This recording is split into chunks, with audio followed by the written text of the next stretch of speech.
அன்னாபிஷேகம் செய்து உயிர்கள் அனைத்தும் அன்னக்குறை இல்லாம இருக்கணும் அப்படின்னு பிரார்த்தனை செய்து கொண்ட நாளே இந்த ஐப்பசி மாத பௌர்ணமி திருநாளாகும். உங்க வீட்டுக்கு பக்கத்துல சிவன் கோயில் இருக்குன்னா முதல் நாளே போய் சிவபெருமானுக்குரிய அன்னாபிஷேகத்துக்கு அரிசி வாங்கி கொடுத்துட்டு வரலாம்.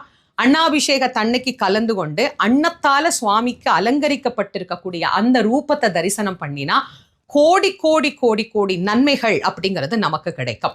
நம்முடைய பரம்பரைக்கே அன்னக்குறை அப்படிங்கிறது ஏற்படவே ஏற்படாது. இந்த அபிஷேகம் செய்யக்கூடிய அன்னத்தை நீர்நிலையில கொண்டு போய் சேர்ப்பாங்க.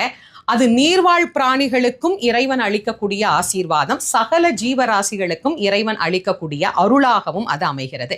இப்ப கோயிலுக்கு எங்களால போக முடியலமா, வீட்டில இருந்தே நாங்க கும்பிட்டுக்கலாமா அப்படின்னு கேட்கிறவங்க தாராளமாக வழிபாடு பண்ணலாம்.